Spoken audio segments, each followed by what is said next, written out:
আমি লক্ষ্য করে দেখলাম, আপনি নিজেই তো খেয়াল করলেন, তার হাতের উপরে একটা মাত্র চর লাগাইছে, দ্বিতীয়বার চর লাগাতে গেছে, সঙ্গে সঙ্গে তার খোদার ওই যে পূজারি, তার হাতটা অবশ হয়ে গেছে, ব্যথায় কাতর কাতর হয়ে পাগল হয়ে গেছে সে।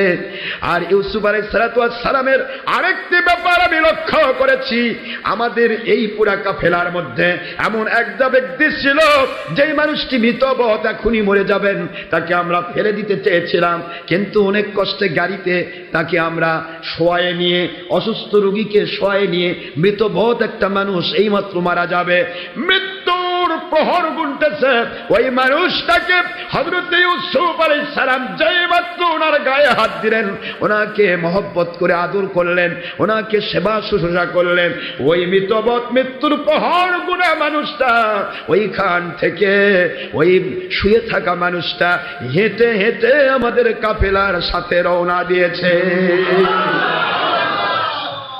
আপনি চিনতে পারলেন না কি বিক্রি করলে? মালিক ইবনে জারের মাথা খারাপ হয়ে গেল। কি বললে তুমি? কেন আমি তার দিকে খেয়াল করলাম না?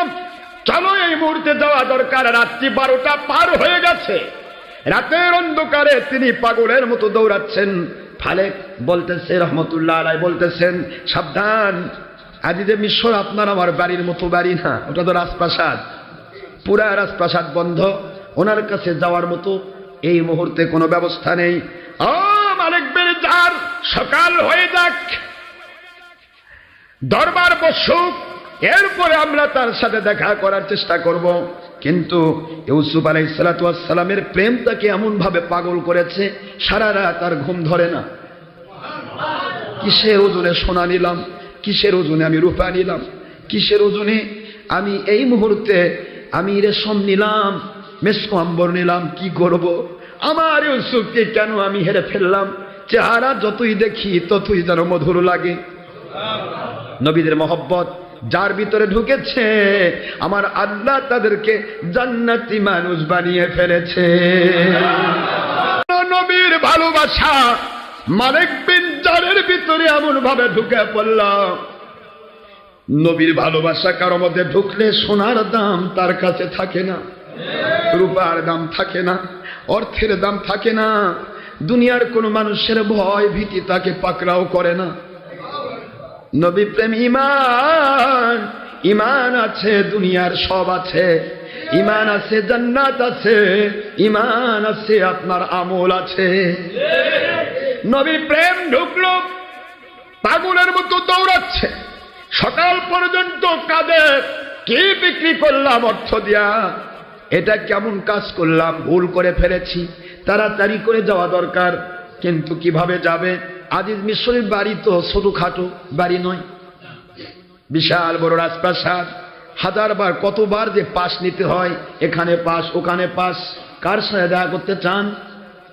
প্রধানমন্ত্রীর সাথে। কি আপনি যা দেখা করে পাবেন না পাস লাগবে?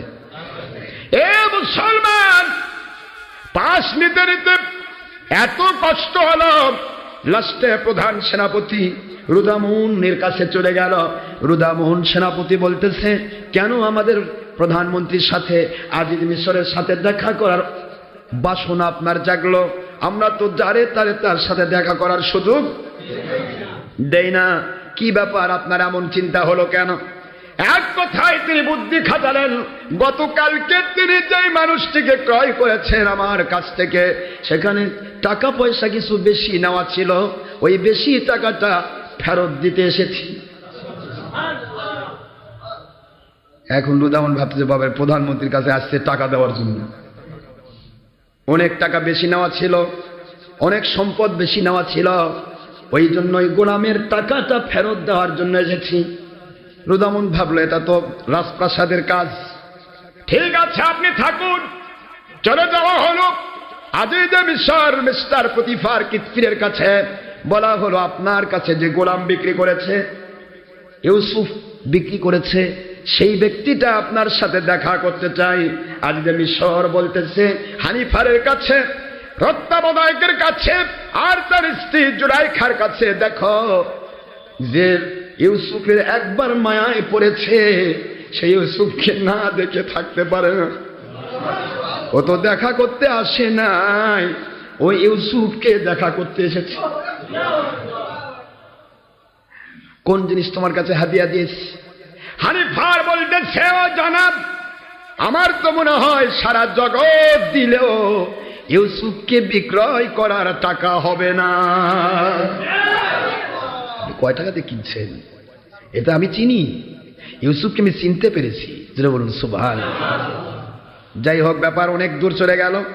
দেখার জন্য তাকে অনুমতি দেওয়া হলো। দুইজন চলে গেলে, ফালেক আর মালিক বিন জার। দুইজন গিয়ে বলতেছে, জনাব, গতকালকে যে গোলামটা আমরা বিক্রি করেছি, আমাদের ভুল আমরা বুঝতে পেরেছি, আমরা ওটা বিক্রি করতে চাচ্ছি না। কি করতে চাচ্ছে না?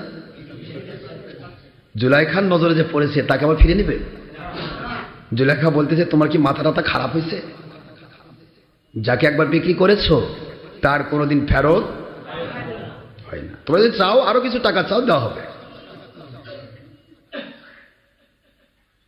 কিতফির বলছে, প্রতিফার আজিজ মিশর বলতেছে, তোমরা ভুল করে ফিরেছো, অনেক আগে তোমাদের আসা দরকার ছিল। যদি চাইতে তৎক্ষণাৎ আসলে দেওয়া যেত, কিন্তু এখন তো অনেক দেরি হয়ে গেছে। এখন কি সম্ভব? তবে সম্ভব না। তোমরা যদি প্রয়োজন মনে করো আরো কিছু টাকা নিয়ে যেতে পারো, যদি টাকার সমস্যা মনে করো। কয়, না জনাব, আমরা আমাদের এই গোলামকে বিক্রি করতে চাই না, আমরা আপনার টাকাও চাই না। এই যে আপনার টাকা সব ফেরত দিলাম। পাগল হয়ে গেছে সবাই। কে এতগুলি সোনা রূপা, এত টাকা পয়সা পাই, কি কয় ইউসুফ মধ্যে কি পাইল? কইলা সব ফেরত দিচ্ছি, আপনি ইউসুফকে দিয়ে দেন। সঙ্গে সঙ্গে অর্ডার হয়ে গেল। এদের মাথা খারাপ হয়ে গেছে, এদেরকে বন্দি করো। কি করো? বন্দি করে ফেলো। এরা খারাপ হয়ে গেছে মাথা, এরা টাকাও নেবে না, ইউসুফকে চায়। ইউসুফ তো দেওয়া যাবে না, যাও বন্দি হয়ে থাকো। কয়ে, আমরা সারা জীবন বন্দি থাকতে চাই, কিন্তু ইউসুফকে বিক্রি করে অর্থ নিতে চাই না। জোরে বলেন না সুবহানাল্লাহ। যে নবীর প্রেম শিখেছে তার কাছে দুনিয়ার অর্থেরও দাম নাই, বন্দি হওয়ারও ভয় নাই। বন্দি হওয়ারও ভয় নাই। জেল, জুলুম, জরিমানা, ফাঁসি সব দিতে রাজি, কারণ আমি নবীকে ভালোবাসি। কাকে ভালোবাসি? নবীকে ভালোবাসলে দুনিয়ার সব আল্লাহ কন্ট্রোল করবে। বন্দি থাকতে চাই সারা জীবন।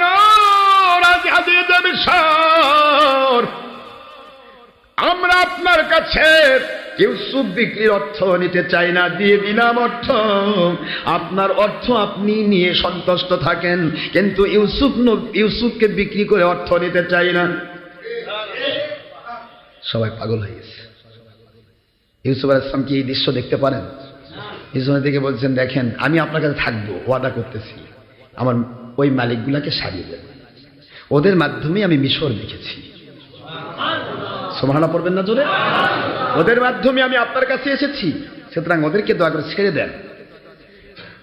আজ আমি সর্বর ইউসুফ নাম রাখা হয়েছিল ইউজারসেপ, ওই দেশের ভাষা। আপনাকে এত ভালো দেশে ফিরেছি আমরা, আপনি বললেন বলে ওদের দুইজনের মুক্তি হলো, তাছাড়া সারা জীবন মুক্তি দিতাম না।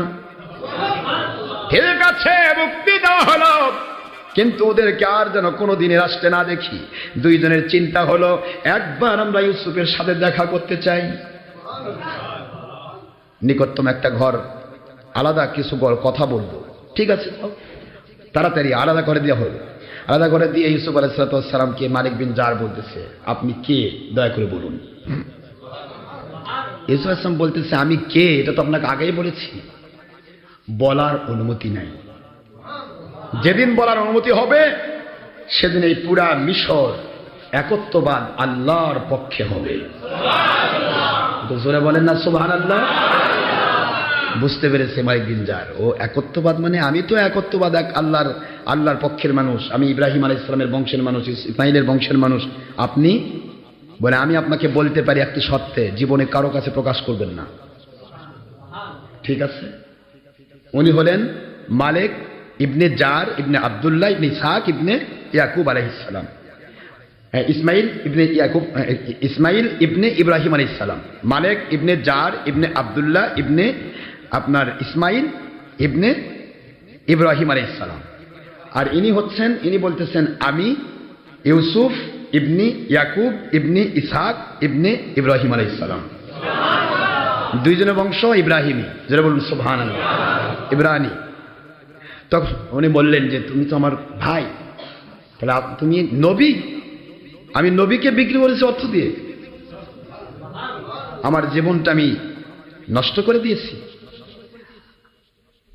ঠিক আছে, আমি সারা জীবন বন্দী থাকতেও প্রস্তুত, আমি আর এই দেশ ছাড়ব না যতক্ষণ পর্যন্ত আমি ইউসুফ নবীকে আমার হাতে না পেয়েছি।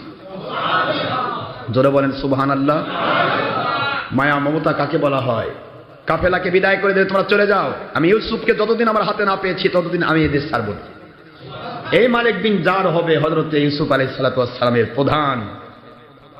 একটু জোরে বলবেন না সুবহানাল্লাহ।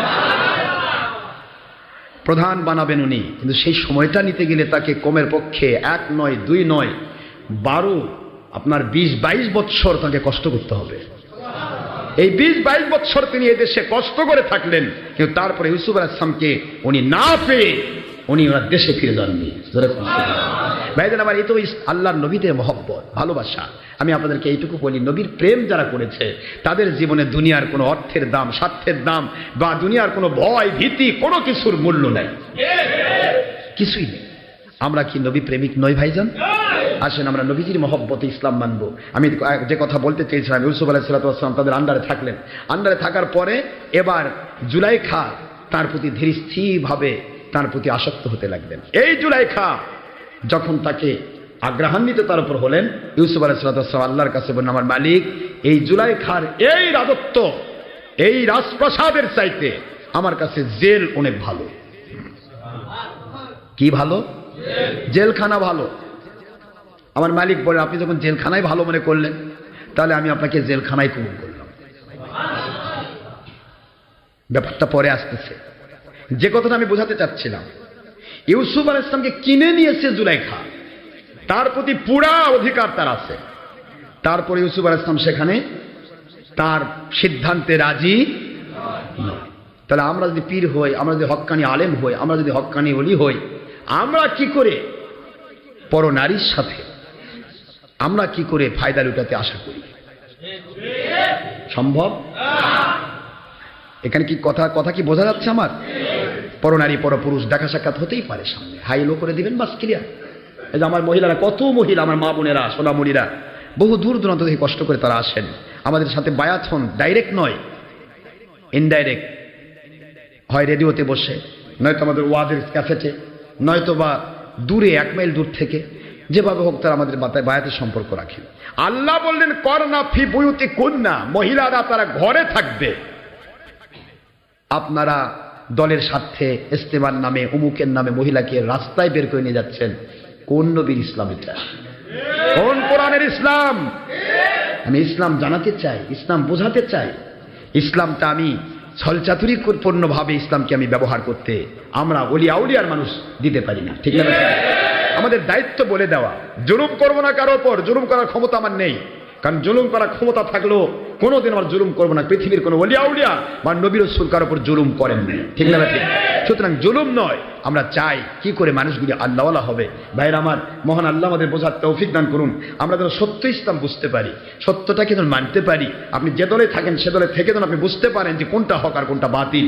এই হকটাকে গ্রহণ করার এনার্জি যদি আপনার না থাকে, আপনার কপাল পুড়ে গেছে। যাক কপাল পুড়ে, তবে আপনার কপাল পোড়ানে আপনি থাকেন। হকের দুশমনি করতে যান না, কারণ হকের দুশমনি যখনই করতে গিয়েছে মিস্টার আবু জেহেল ধরা পড়েছে। হকের দুশমনি যখনই করতে গিয়েছে মিস্টার নমরুদ ধরা পড়েছে। হকের দুশমনি যখনই করেছে তখনই মিস্টার ফেরাউন ধরা পড়েছে। 12 একজনকে 450 বছর, 700 বছর, 1700 বছর রাজত্ব করার ক্ষমতা দিয়েও আল্লাহ পাক ধরেননি। যখনই হকের দুশমনি করেছে, হককে বোঝার পরে, তখনই আল্লাহ পাক ধরেছেন। আল্লাহর রহমত, আপনারা জেনে শুনে ইস্তেমা বাহিনী জেনে শুনে সত্যকে বুঝতে পেরেও সত্যের দুশমনি করে মাহফিল বন্ধ করার চেষ্টা করছেন। আপনাদের পায়ে হাত দিয়ে বলি, ঘুষতে হলো, সুদতে হলো, 2 নম্বরই করে হলো মাহফিল বন্ধ করার চেষ্টা করছেন। আল্লাহর মেহেরবানি সারা দেশ বিদেশে আপনাদের ভিতরে খান খান হয়ে যাবে। আপনাদের উপরে গজব শুরু হয়ে গেছে, গজব শুরু হয়ে গেছে।